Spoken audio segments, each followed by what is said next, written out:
Welcome to my YouTube channel Concept Masti पे आप सभी दोस्तों का स्वागत है।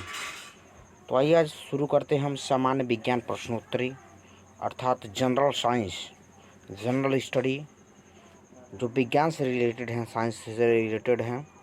और ये जितने भी क्वेश्चन हैं आप सभी के लिए काफ़ी जानकारी वाली हैं। और आप इसको जो भी 6, 7, 8, 9, 10 और कॉम्पिटिटिव एग्ज़ाम में जो भी स्टूडेंट इस पार्टिसिपेट करेंगे वो इसको ध्यान दे सकते हैं, इसको रीड कर सकते हैं। तो आइए शुरू करते हैं। पहला क्वेश्चन आपका जो बोल रहा है, पहला क्वेश्चन पे विशेष फोकस करते हैं।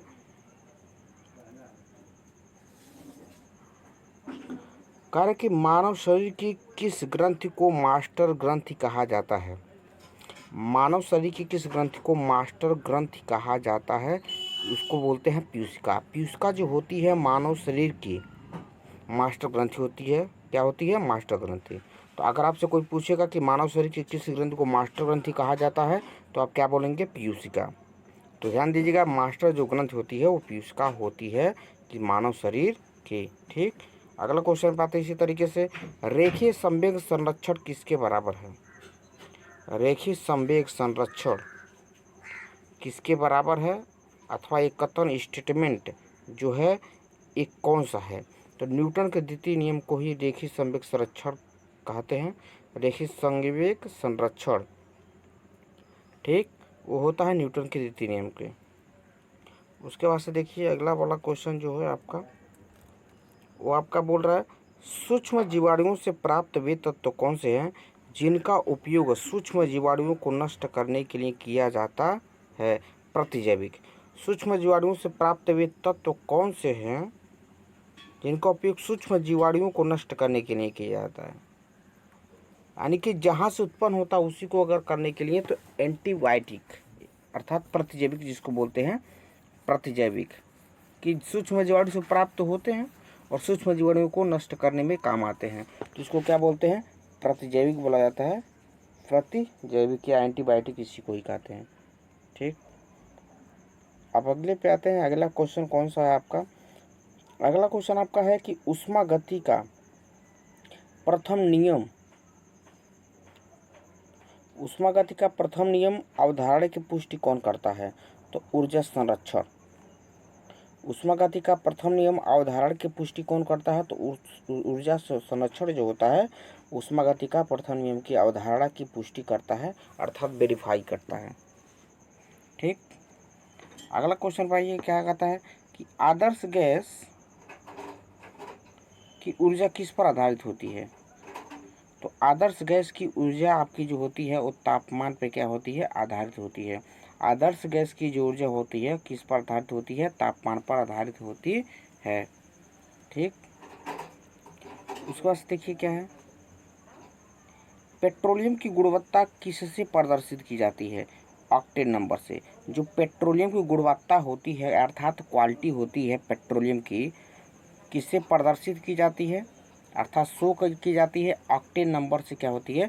शो की जाती है कि कोई पेट्रोलियम की गुणवत्ता कैसी है, खराब है या अच्छा है, बेस्ट है या बेटर है या बैड है। ठीक, तो उससे पता चलता है। तो पेट्रोलियम की गुणवत्ता जिससे प्रदर्शित की जाती है उसको क्या बोलते हैं?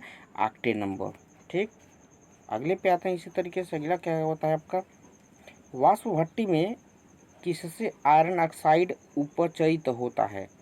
वाष्प भट्टी में किससे आयरन ऑक्साइड उपचयित होता है?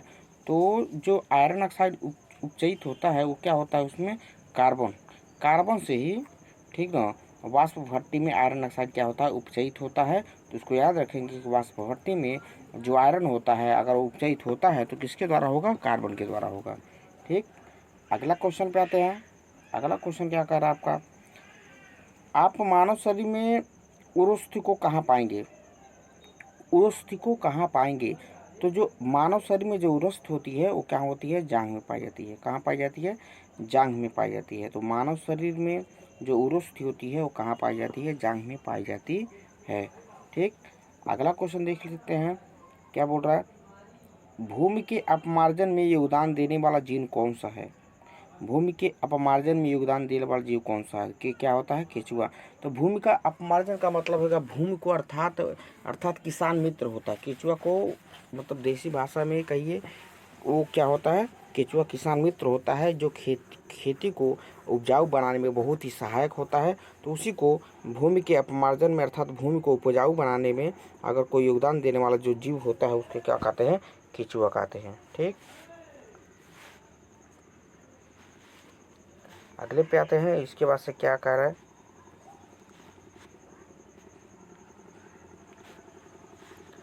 सूर्य में कौन सा तत्व सर्वाधिक मात्रा में रहता है?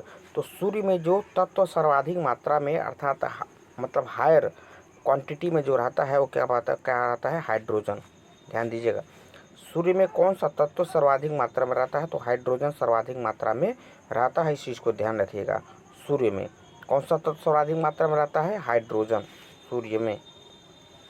ठीक, उसके बाद देखिए मानव शरीर के किस भाग में पायरिया रोग लगता है? तो अध्ययन में करते हैं पायरिया कहाँ लगता है? तो मानव शरीर के किस भाग में पायरिया रोग लगता है? दांत और मसूड़ा में क्या होता है? पायरिया। बोलते हैं ना कि अगर मतलब मुंह से बदबू अगर आती है तो इसका मतलब होता है कि लोगों को पायरिया हो जाता है।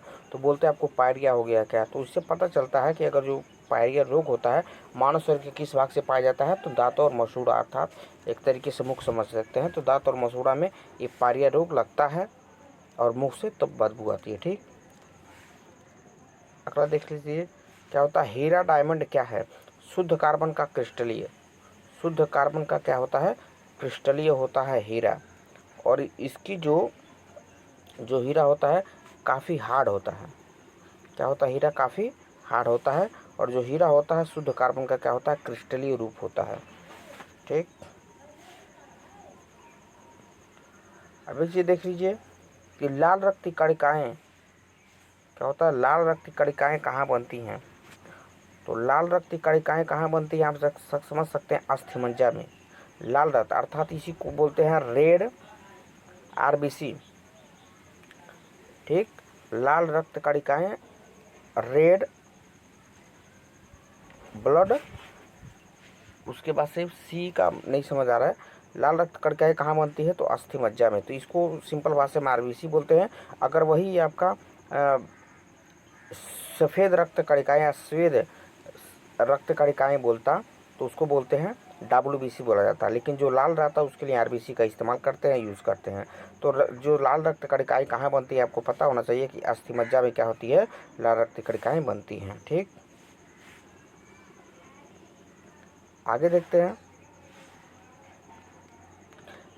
शरीर के थर्मोस्टेट अर्थात ताप स्थिरांक, जहाँ पे ताप क्या होता है? स्थिर रहता है, का काम करने वाली ग्रंथि कौन सी है? कौन सी है? हाइपोथैलेमस। क्या होती है? हाइपोथैलेमस होती है। जो शरीर के थर्मोस्टेट अर्थात थर्मोस्टेट का मतलब होता है ताप स्थिरांक का काम करने वाली ग्रंथि कौन सी है?